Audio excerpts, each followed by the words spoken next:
নাৰীবোৰ মৰি যা। কামাতুৰৰ মুখৰ তৃপ্তি হোৱাতকৈ নাৰীবোৰ মৰি যা। এৰি দে নিজক। শালীনতাৰ পৰিণতি ধৰ্ষণ হোৱাতকৈ উলংগ হ। আনে মৰাৰ আগত নিজক মাৰি দে। যদি তাকেই নোৱাৰ, হাত দিওঁতেই হাত ভাঙি, মুখ লগাওঁতেই হানি খুচি হত্যা কৰ সিহঁতক। আৰু কি? কিমান জ্বলিবি, কিমান মৰিবি, তাতকৈ মাৰ। জুইৰ লগত জুই হ, ধুমুহাৰ লগত হ ধুমুহা।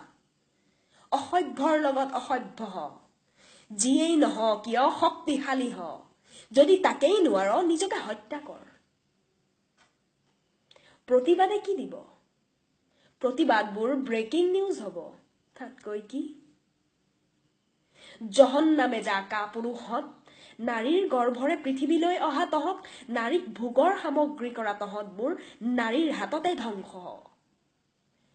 হেৰৌ ৰজাঘৰীয়া, নোৱাৰে যদি এৰি দিয়ক আমালৈ। সিহঁতৰ তেজৰে ফাকু খেলো, সিহঁতৰ তেজৰে চুলি বান্ধো।